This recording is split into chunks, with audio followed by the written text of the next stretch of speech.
don't see it, but I'm actually dancing as that song plays. We are badly needed and long overdue, a controversial podcast about Colorado Springs. It's controversial because it makes sense. I'm your host, Nick Raven, and joining me to my virtual left, your real right, is Emily Lewis, my co-pilot, navigator, left third,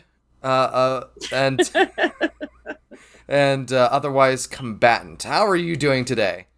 I am excellent, Nick. Very excited for our guest. This is our kickoff of political candidates. Yeah, the political. We really need one of those like Colbert Report, like the big flashy 3D American flags and eagles flying around. Yeah, the Colorado Springs election season extravaganza. Dun, dun, dun. Yeah, dramatic music. Yeah, exactly. Been low.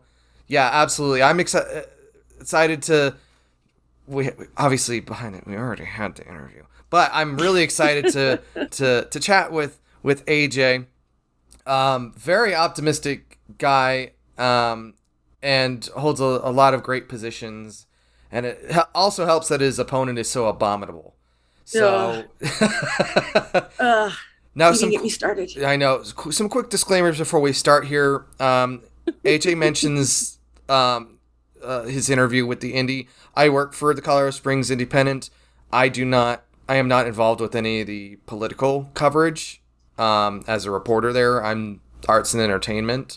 And then we also talk about Stephanie Vigil, and it's something that I've mentioned in previous shows, but I did work on Stephanie's campaign earlier this year. So just to put that out there, I'm not just... And there is some occasional spicy language. Yeah, but what would you expect from, the Binlow? We're exactly. Some swearing is badly needed and long overdue. In this 100%. Absolutely. So, if there wasn't anything else, I think we can get right to it.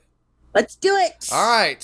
Here is our interview with Alvin Sexton. He is the Democratic candidate for House District 15. Yes. All right.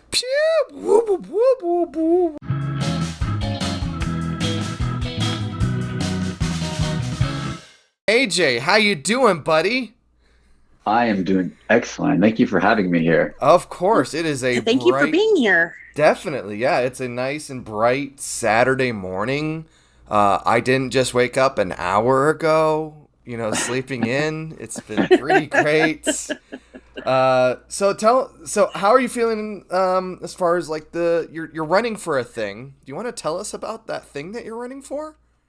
Yeah, it's a small thing. It's a state House Representatives is in House District 15. For those of you who don't know where that is, it's east of Powers and south of Woodman, with just a tiny sliver right above Woodman. So essentially, I just say east of Powers, south of Woodman. I will be on the ballot to represent you in November. So I'm feeling really good. It's really exciting because going into this race, people didn't really have a lot of expectations for me to do anything much. But after we got through redistricting and people started looking at the precincts and how close everything is and who I'm sharing the precincts with, which is really key. I'm sharing them with Tony Exum and obviously the governor race, Senator Bennett, and then one more state senator, Eric Daughtry. So it's like all the pieces are coming together right now. So but we'll see on November 8th, though. Yeah, you've got a very challenging district down there. Yes. And in fact, because obviously we're doing our research ahead of time, your district actually is like right up against my butt. It's actually kind of right up there in the Carefrees, that little corner up there by, I think Sabin Middle School is right in the boundary there. But from the redistricting that just happened, it looks like it got a lot more rural. They took out the airport and stuff like that. So it's like considerably historically a red. And Dave Williams is the Let's Go Brandon, as Emily pointed out, the Let's Go Brandon candidate of there. Yeah. So what are you how long have you been in there? So about 3 years now total we've been here. Uh-huh. And so how this helped us is that it added a portion of Fountain, which, based on just the primary results, we're feeling really confident because right up the primary, what we did, we targeted about 13 precincts only, and we didn't concentrate on anybody else. And in those 13 precincts, we only lost by like 1 to 2 percentage points, which is huge. That is huge. So that just tells me that come November, like I think that we're actually going to win these precincts we're targeting that I'm sharing with Tony Exum. And plus there's 9 other precincts that are traditionally light red, but I think they're ready to turn purple now. So that's what we're doing right now. We're really hitting those hard. We just got a new shipment of about 3,000 pieces of literature. We're going out this weekend. We'll probably distribute half of those this weekend, another half next. Our social media game is the strongest. I don't know anybody in the state of Colorado who is running a more powerful social media campaign than we are. Stephanie Vihil, maybe, but that is correct, Stephanie Vihil. But our social media is just crazy, just because in the last few weeks, just on Facebook advertising alone, we were able to reach over 20,000 constituents in my district. Oh, that's good. Yeah, and that's huge. And my opponent, he's not trying, which he shouldn't have to, because why would you try if it's been a traditionally red? But the Indy and the Colorado Times did an interesting article about him that certainly did not help him at all. And that's really spreading like wildfire. I think between the 2 ads and posts, we've had about 7,000 people view those articles, which is really helping me a lot, because in those articles, I don't know if you read them, he came out and basically said that the problems we're having today is caused by demons, and that we need, that one. I will be, because you are an active political candidate, I will refrain from some of my stronger thoughts. However, I did look him up, and just comparing the endorsements that you've received and who you've received them from, and the endorsements that he has received, I don't actually know if you're not going to be on my ballot, but everyone I know in that district, I have already told, this is who you need to vote for. Because he's, it gets. How can I nicely say garbage on a stick? You just did. I think you just did. Now, Alvin, let's go back here. Where are you from? Why are you here? Okay, we'll go back a little further. So originally, I'm from East Tennessee, this little small town outside of Knoxville. You've probably never heard of, but I'll tell you anyway. It's called Loudon, Tennessee. It's about a population, when I was there, about 10,000, but now it's grown to about 40,000. Wow. So still pretty small in comparison to Colorado Springs. I was attending college there at the University of Tennessee, and I was in my junior year, and I still didn't know what I wanted to do with myself, like a lot of young college kids. But I knew I had to pick something. I couldn't just settle for a high school diploma. So I decided to move to Florida, and I went to a trade school, and I learned how to work on cars, just because I was always pretty decent at that. So that landed me a job in Houston, Texas, working at BMW. And on the first day there, I actually met my wife. And Sandy. I met Sandy my very first day, which was kind of interesting story. The real story is that I met her online, actually. It's kind of funny. She was just like, hey, I'm going out to this bar to go dancing. Do you want to come? And I thought I was being set up, because there's no way that this beautiful girl wants to meet me on the first day and, go on a little date with me. I was like, I brought my roommates with me. I was like, I'm going to be drugged, kidnapped, or something. Yeah. And when I met her, I'm like, okay, this is clear. So we hit it off the first night very well, and we started getting to know each other. And I saw that she she had at least her associate's degree, and I was like, it's kind of bugging me in the back of my head that I never finished that. And so I finished my associate's, and she's like, okay, well now finish your bachelor's. She's always been the kind of person to push me to make me better. So while I was down in Texas, I went to the University of Houston, Victoria, and I finished my bachelor's in political science and all that good jazz. And one day, Sandy was like, hey, Sandy, I finished it a little older or later in life. Sure. But Sandy always tells me that, everybody has a different timeline. Not everybody's going to graduate college at 21, 22, have that dream job. We all have our own paths to make. I didn't even start college until I was 44. Yeah, I was gonna say you're still pretty young. Like, so, yeah, I was an old man when I got my degree. Well, yeah, no, I was like, I just consider like, that to be. But, anyway, so we were there, sitting in our apartment one day, and she was like, "Hey, what do you think about moving somewhere?" Because she's been here her whole life, essentially, most of it anyway.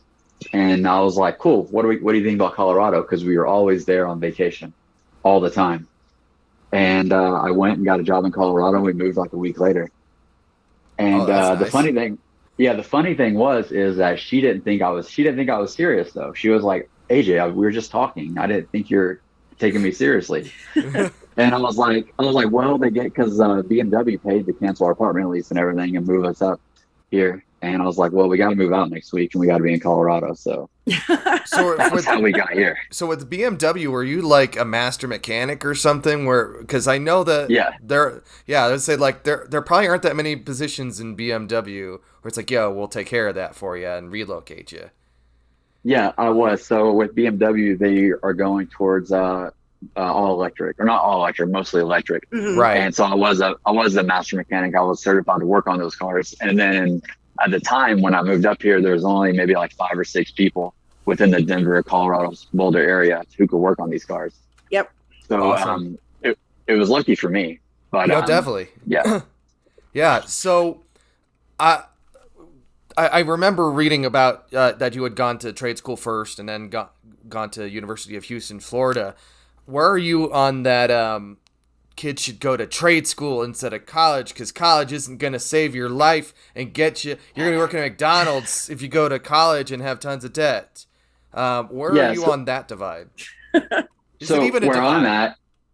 I'm at, so even when I graduated high school, people were telling me that you have to go to college, to college. And what I saw was in my head that if everybody went to college and everybody got a business degree, it's just going to create a saturated market where, it's going to be very, very competitive and wages are going to be low because there's so many people. So I decided to go to the trade route. And that's kind of like my stance. If you feel that college isn't for you, like that's where I'm going towards. Like, I want to like tell kids, you can be a mechanic, you can be a plumber, you can be an electrician. There's nothing wrong with working a blue collar job. Because I know a lot of people, they'll look at me and say, "Oh, you're a mechanic, you can't, you probably don't make much money." But people have no idea that since nobody wants to be a specialized mechanic or a specialized plumber or a specialized electrician, those wages are usually pretty decent, for only a year of schooling. Well, yeah, anyone that thinks that mechanics or electricians or plumbers or whatever don't make money, obviously don't know any. I've got friends that are in those kind of trades, and if I could go back, I would learn how to do one of those things. Mm-hmm. And it transfers to other areas of life. Like exactly. A couple weeks ago, our refrigerator broke, and it's just like working on a car. AC system. So I just busted the refrigerator open, and I found out that my circuit board was the one that was causing my evaporator coils to defrost over, just because it wasn't turning the heater on. And I was like, "Oh snap! This is easy." So that saved me like $1,000. Yeah. So all you have to do is just update the firmware on your fridge, and you're gonna get more efficient. They patched that in last time around. Yeah. One thing that I personally understand about trades is that you go to school, especially when you're young. You go to trade. It's not as long as a degree. It's obviously not as expensive. Sometimes you get them subsidized, whatever. And you make substantially more money right out of the gate. Mm-hmm. But there's also in some of those trades jobs, especially in construction, where you are potentially racking your body. And then by 30, 40, you are out of it. And hopefully you have been managing those things. And I think it's like I went to college, but I've never finished, and I thought about trade and it never went. But it seems like it's an either for, because if everyone goes to trades, then that becomes oversaturated as well. No, that's very true. Like after this election's done, I really hope, because I'm in the middle of my bachelor's right now. I should be finished next December. Your second bachelor's? No, my master's. Oh, master. I'm sorry. Yeah. Yeah. Political science? Yeah. No, it's in public administration. Okay. Yeah.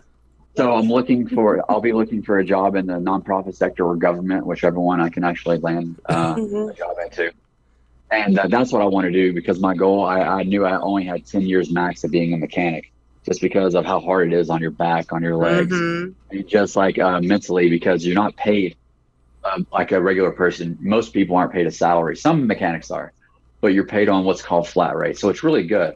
So flat rate meaning sometimes if a job pays 5 hours and you get it done in 1 hour, you still get paid for 5 hours worth of work, even though you get it done in an hour. But if it takes you 10 hours, you're only getting paid 5 hours still. Right. So those are the trade off on that. The trade on trades by trade on trade. So you moved in here 3 years ago, and what got you into? Well, actually, let's bring it back. Where were you at politically growing up? Politically growing up, I was politically neutral. I thought I was a Republican, to be honest with you, because I grew up in Tennessee. And, but I never really thought much about it, just because you were either a Republican or you were extreme Republican. You didn't really have Democrats. Yeah, that wasn't an option. Yeah, but what was really cool was I thought I was a Republican because I was mirroring myself after my dad. Because I'll give you one example. My brother came out as gay. Well, he was gay when I was 14, 15. So back in 2004. So this was way before it was publicly acceptable. And I remember him sitting in the living room, and he was kind of like emotional because our parents found out. He didn't know what they were going to do. And my dad looked at him and he said, "Hey, if you think just because you're gay, you're going to get out of doing dishes, you're wrong. Go do your dishes." Good. And, I was hoping that had a good ending. Yeah. And I was like, damn, my dad is so cool. That's what a Republican is. I guess I'm a Republican. And whenever I brought my wife, Sandy, home, she's from Central America, somebody made the comment like, I don't believe in mixing races at one of our family gatherings. And my dad's like, hey, love is love. Let them be, there's, we don't need to be saying that about people. I'm like, God damn it. Am I a Republican? But then I'm like really getting into it when I'm getting my political science degree. And I'm like, oh, wait a minute. Maybe my dad really wasn't a Republican at all. He just had the name. He just had the name. So my dad passed away, and me and Sandy, we were sitting there, and I was just like watching them lower his body into the ground. We stayed there, and he pushed the dirt over his coffin. And I was thinking to myself, I was like, hey, this is it. That's his story. And unfortunately, he had a kind of a tough life. He didn't have a high school degree. He had to work long hours. He was in the construction business. And I was like, do you just want to is this your story, AJ? Are you just going to go to work, be a mechanic, maybe raise some kids and die? Or are you going to do something with your life? And so I was like, okay, I want to do something. I want to help people. And I've always liked I always liked the idea of running for office one day. And so I really had to compare parties. I went to libertarian gatherings, Republicans, Democrats. And I was like, I'm definitely not a libertarian. Those people are crazy. Gold standard, bring it back. Get your coins. Yeah. And the fad. Yes. And then I went to some young Republican meetings, and those people are kind of cool. They're different. I don't think they know they're Democrats yet, but they will one day. Yep. They'll figure it out. Yeah, because they're for a lot of social rights. They supported the Black Lives Matter movement. They supported the LGBTQ rights and stuff. And I was like, man, okay, I'll consider Republicans. But when it came down to it, I saw what happened on January 6th. I saw just the hate that Trump was spewing in 2019, 2020. I'm like, I cannot identify myself with a Republican ever. I'll be independent if anything. Right. But then I started really meeting people in the Democrat Party. I met John Nikos, and I met Jillian Freeland. Actually, she was the one who got me introduced to the Democrat side. She was like, hey, meet these people, and I started meeting these people. And then eventually I met Stephanie Vigil one day, and I was like, man, these are all good human beings. Yeah. And they identify these are my people. So I was like, all right, I am a Democrat. Yep. So once I found my party, I just decided to run for office where I was located, and I just happened to see that the current representative, Dave Williams, did absolutely nothing for people in this community. I just saw like some of the stuff he went to when he was in college, the derogatory names he was calling members of the LGBTQ community. Mm-hmm. And I'm like, well, this doesn't represent me, and it may be unpopular, but I'm going to go run against this guy because somebody's got to. And then it turns out he ran for Congress, and this guy, Scott Bottom, stepped in, who was an even worse guy than he is. Yep. and that's how I'm here now. So when did you make when was the announcement date? It would have been this year, obviously. It technically, people started knowing like November 1st of last year. That's when I was like, okay, I'm running. Yeah. But I didn't really come out until like in probably January, February, I think is when my party was. So that's when I came out and said, hey, I'm running, I'm going to challenge the seat and see what happens. So we can talk about your opponent a bit, because I know you've got some things to say about him, but what is it that you are standing for? What is it that House District 15 hasn't been getting accomplished because of the current representation? Okay, first off, we are building more houses in House District 15, but the problem is they're being bought up by corporations. It's just overwhelming. I'm walking down my street, and I no longer actually have neighbors. It just says for rent by Invitation Homes, for rent. And my neighbor's house beside me, they just bought his house. Now they're going to rent it out or sell it in a year or so. So that is a big issue with mine. Second is the trade schools. I go to school board meetings a lot, and what I've picked up, we do have trade programs here in Colorado in schools, but there's some lower funded schools that don't have access to that, and I think those are the kids that need it the most. So that's another issue that I want to concentrate on is like, how can we? Especially in a such a rural area where a political science degree may not make as much sense out in Callahan as a electrical trade or a mechanical trade, something like plumbing. Hell, yeah. Exactly. I think that's what we need to concentrate on. And the third is since I'm at the very bottom of my district, technically I'm in Fountain. We have our water is contaminated by PFAS. And yes, we talked about that a couple episodes with Liz Rosenbaum. We did. Yeah. So Liz lives right down the street from me, like 15 minutes. So she opened my eyes because she's like the leader of PFAS here in Colorado. Mm-hmm. And she's got a lot of really great bills passed, but she was telling me that, we still need more, AJ. We're not done yet. It's still in the water. People still have a higher chance of contracting cancer than other people who aren't exposed to it. So I think that's important to bring to the state capitol as well. Absolutely. And, so those are just like three. And then I guess it would probably be my first, but the biggest thing is that we have a slate of Republicans all across Colorado who just want to take away fundamental human rights. And now, instead of fighting about these issues to improve people's life, we just have to make sure your rights are protected. So that's a really huge issue as well, especially with my opponent, because he said that's probably his only goal is just to get rid of abortion in Colorado. Oh yeah. So like I said, I pulled up his scary election page. And just real quick, we can, so what he says that he's against is ridiculous. The first thing he's against is the big lie, the election corruption. He's against or for? No, he's against election corruption. Okay. He's against unconstitutional mandates and government overreach, which means masks and vaccines. CRT, which is not even an actual thing, but okay. Oh, and no new taxes. Read my lips. Yeah, because reasons, I guess. And the scary thing for me, honestly, is that this guy is he's been endorsed by optometrists. Look, not Alvin, optometrists. AJ, how are you going to stand up against the optometrist lobby that is backing your opponent, how are you even going to see? Yep. Without them? Exactly. Can you see clearly without the optometrist lobby?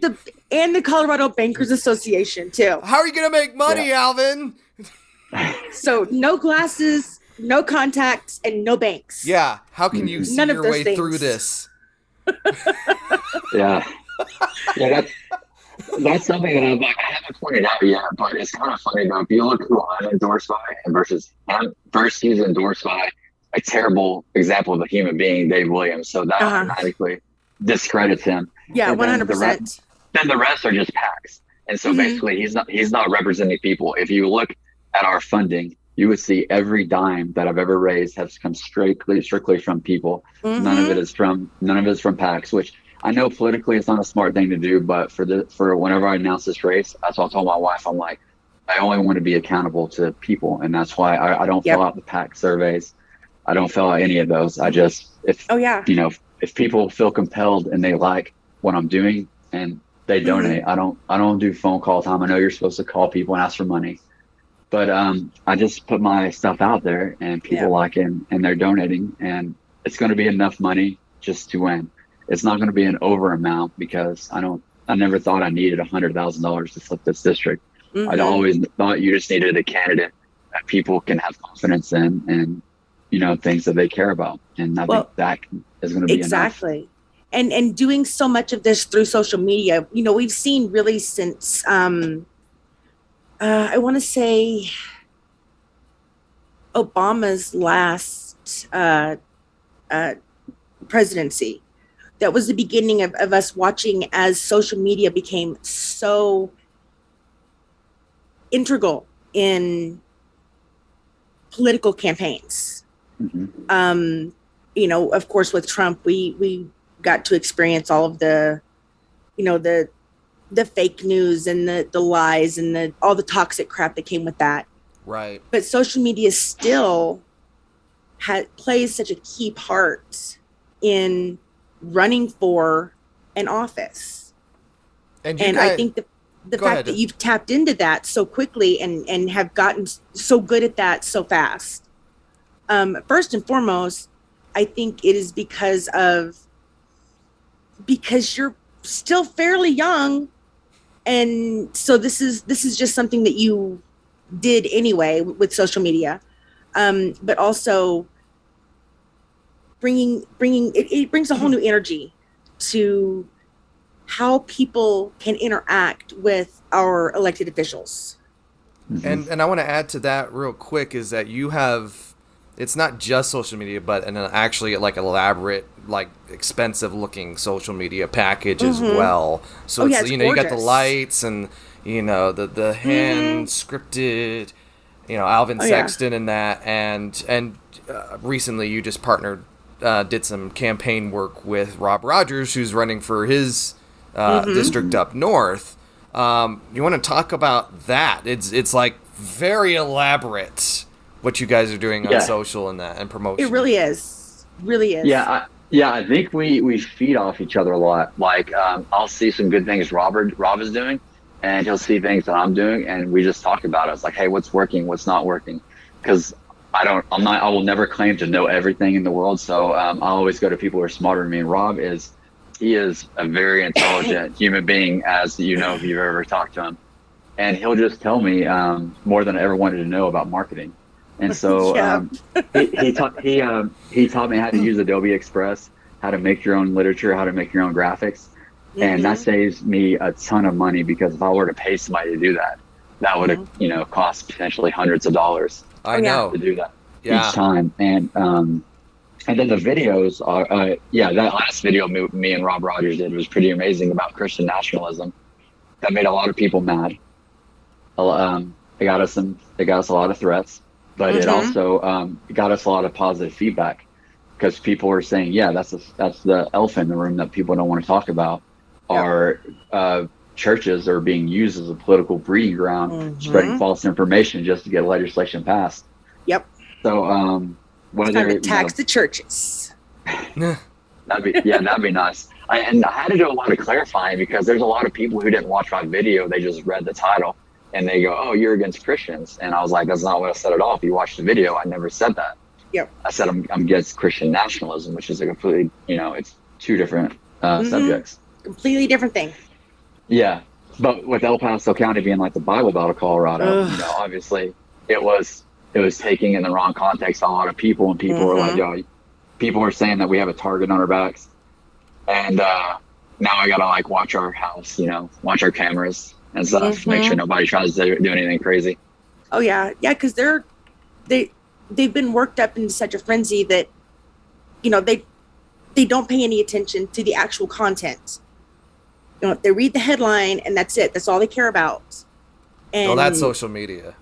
Well, it is, but it's also just kind of in general, that we've reached that point of we read the headline and we make a decision about what this thing says or is or does or whatever. And a certain faction of our population is more than happy to just go completely ham on this misinformation that they essentially create themselves and then pass along. Yeah, if you want a perfect example, I just got done running an ad about a school board, because I go to school board meetings a lot, and I asked the board because their whole premise was we're talking about LGBTQ clubs in school, and they said that we should not have them because they're going to recruit straight kids and turn them gay. That was their concern. And that's how it works. It's the LGBT industrial complex. You're just going to end up fabulous at the end, but yeah. So I asked them, I said, "Why do you have a problem with diversity, equity, inclusion in regards to this community? And I would like your honest answer. Thank you." And their answer was they didn't have an answer. Is they said it couldn't be answered at this time. And people were straight up, all the homophobic people came out in that post. There's like 240 comments of, "Oh, you're just a child molester." I'm like, "What are you talking about?" And they're like, yeah. And you just have to read it to see yourself. It's just a lot of hate, and people are saying, "Yeah, we don't need them in schools." I was like, "Where are you guys coming from?" And then for whatever reason, they're like, "Oh, I was looking." It says like West Virginia, oh, New York, and I'm like, "Why are you commenting on my post, bro? And how are you seeing this post?" Because it's only like that's what they've started doing. There's an entire network of people who, they'll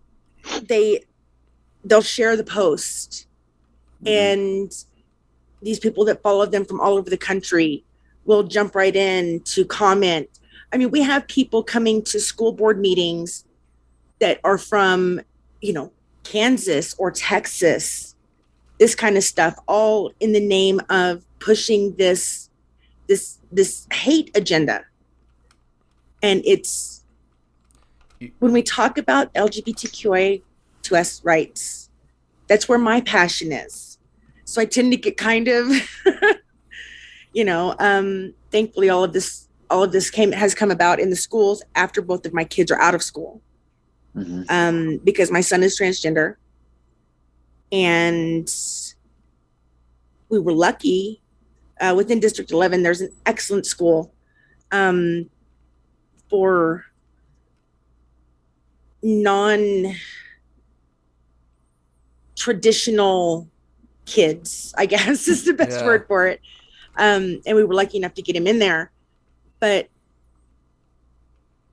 watching these people, again, can you imagine the actual good that these people could do?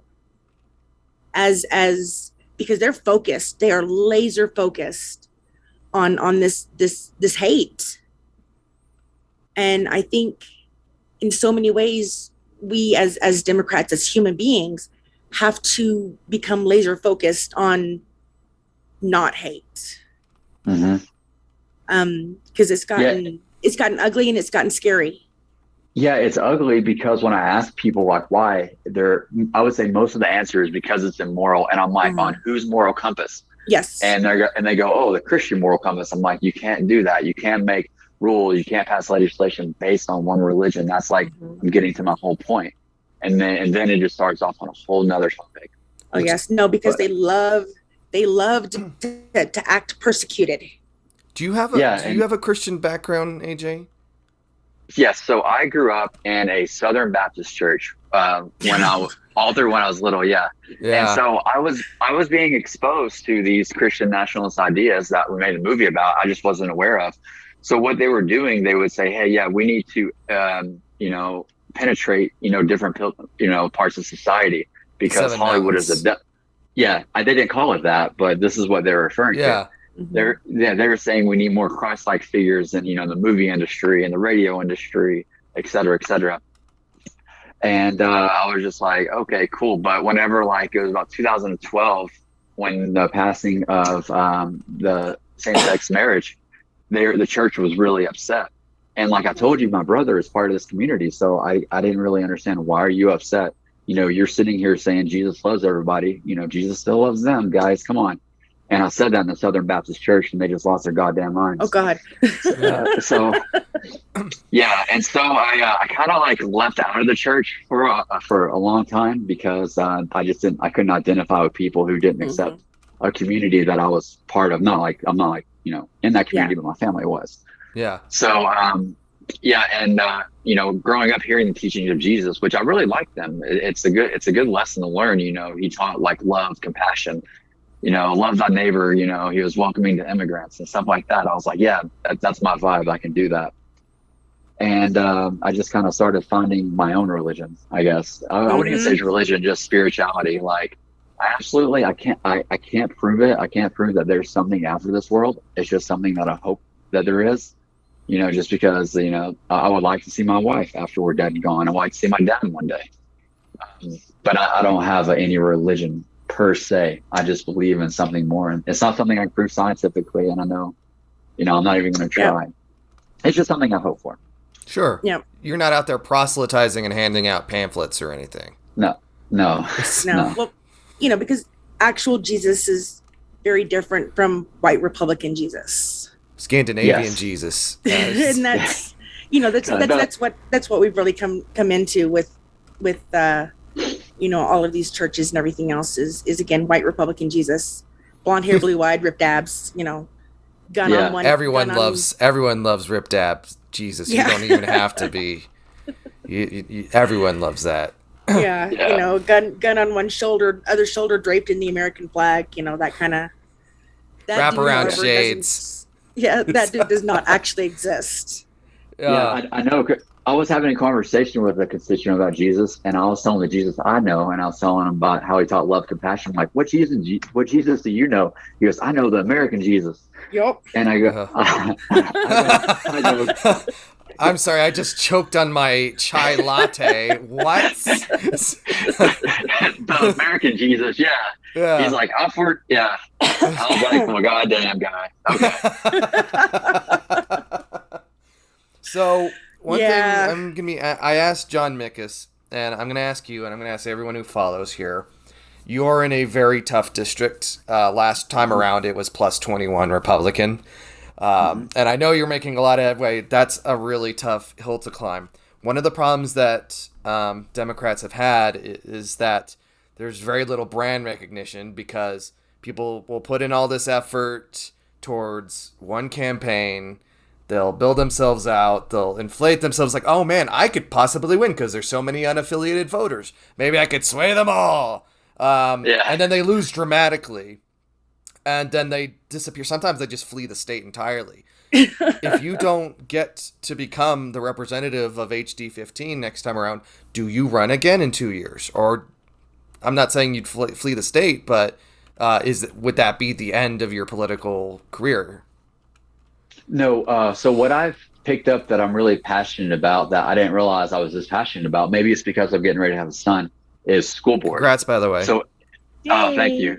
Yeah. So, what I would really like to do is either help other candidates who are passionate about running and do the behind the scenes work, just because I've figured out how to do all the hard stuff, like how to get your campaign started, how to advertise on social media, because it's not as easy as just, hey, click ad. No, there's a big process to that. Yep. how to target people. And really how to set the tone for the election. I've learned a lot of valuable skills mixed with my college degree. So really, I don't know what's going to happen at this election. Maybe I win. maybe I lose. I don't know.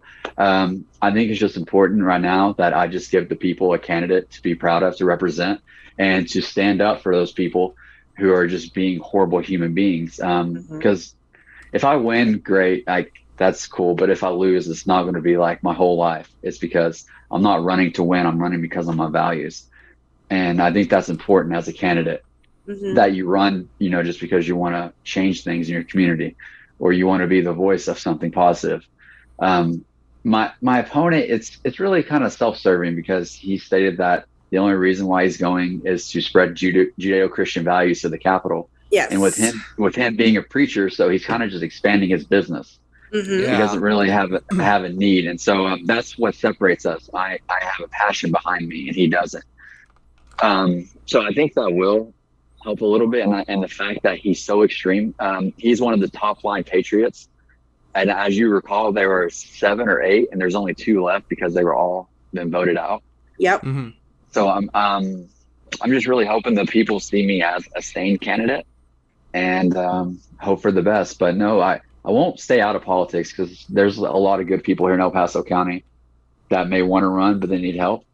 And there's still work to get done, because I don't have to be a state representative to get legislation passed. Exactly. I can present that to, representatives. So I'll probably be doing more of that stuff as well, because there's a lot of work to be done.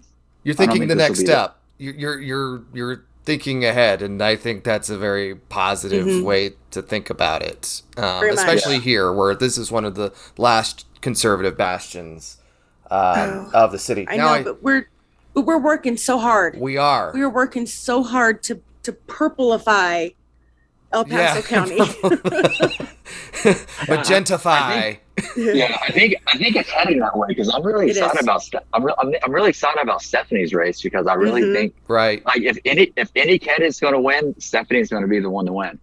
So and that'll give us 16, 17, 18, and then if enough luck is on our way, one of 14 or 15, me and Rob, I don't know.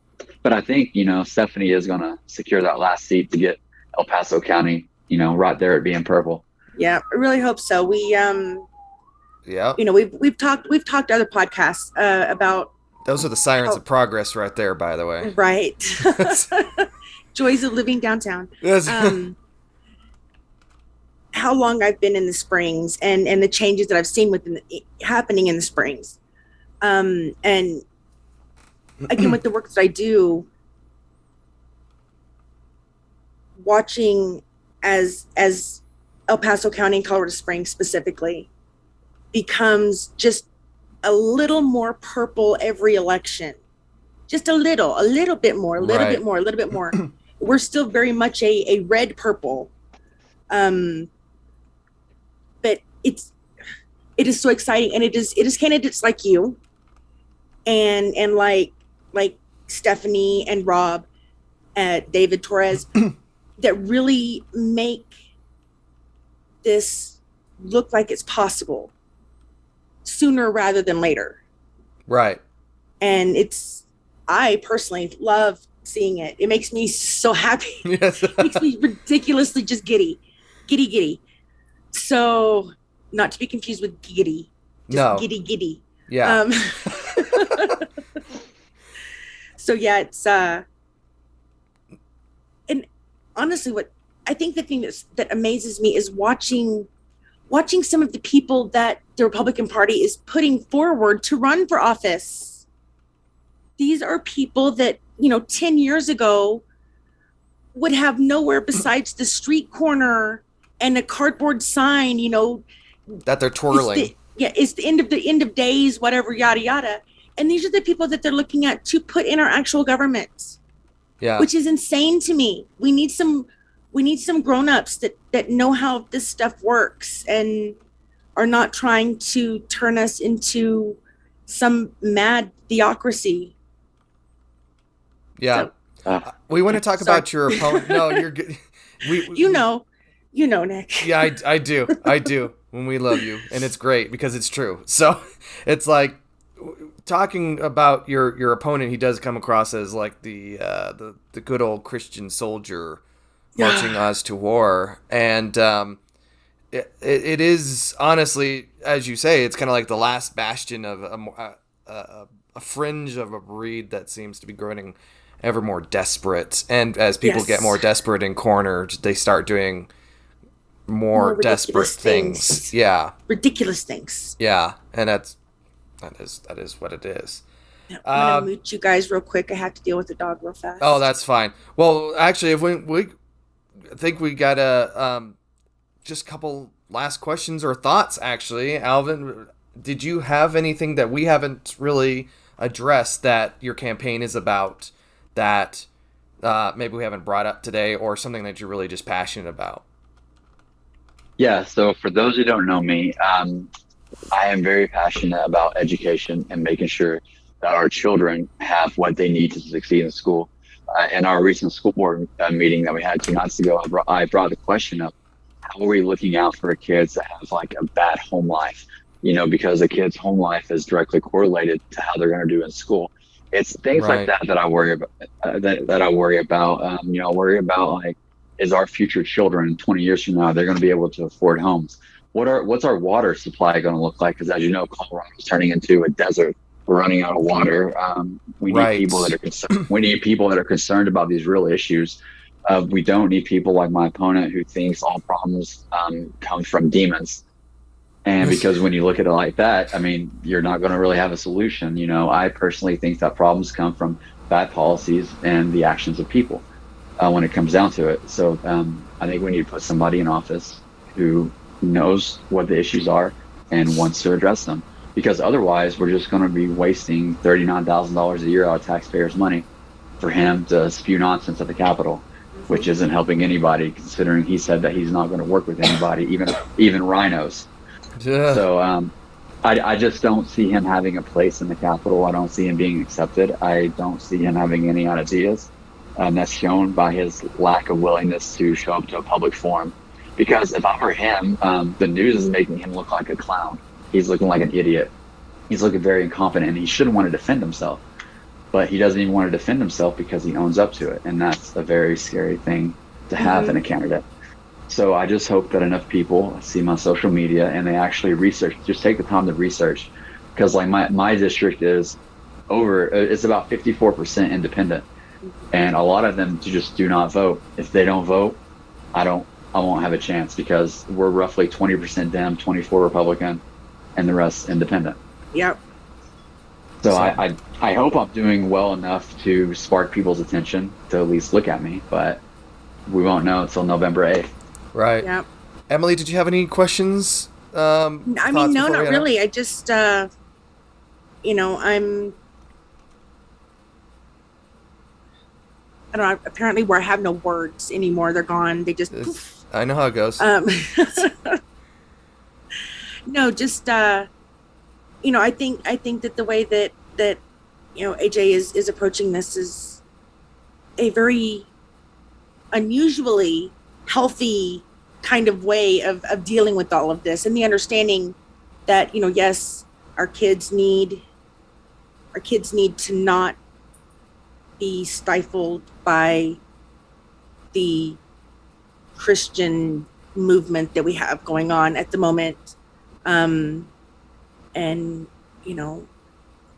given an opportunity, I will tell everyone everywhere to vote for, Alvin Sexton, because he's first and foremost not a lunatic. That's a really good start. That should just be your tagline, not a lunatic. Yeah. That's true. Well, AJ, thank you so much for being on our little show that we broadcast out of a closet here in Colorado Springs. It's very hyper local. And best of luck to you. Yeah, thank you for having me. I enjoyed it. I appreciate it. Absolutely. Thank you so much for being with us.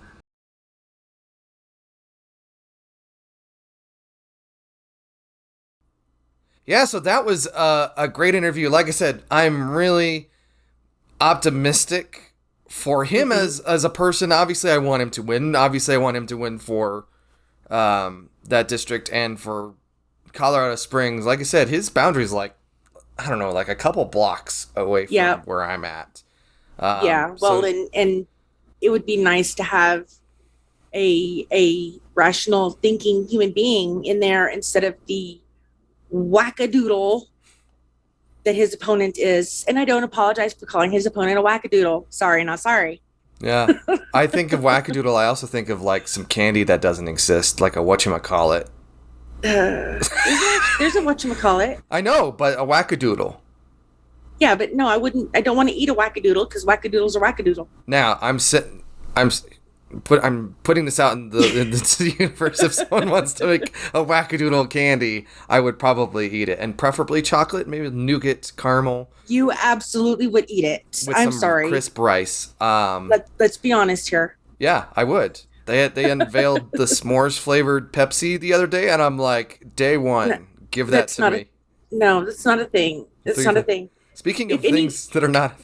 If Nick dies suddenly, chances are going to be good is because he ate some weird something. There was half a can of s'mores Pepsi in his hand. Exactly, because he's going to eat the weird things, and it's hilarious. You follow him on social media. That's like 90% of what he does is eat weird shit. Yeah, that's fine. Go out with a s'mores flavored Pepsi can in your hand. Speaking of which, Emily, do you want to get us out of here? Yes, I think we probably need to. Yeah. Badly Needed and Long Overdue is a podcast about shaking things up in a conservative city. This show is hosted by Nick Raven and Emily Lewis. It's me.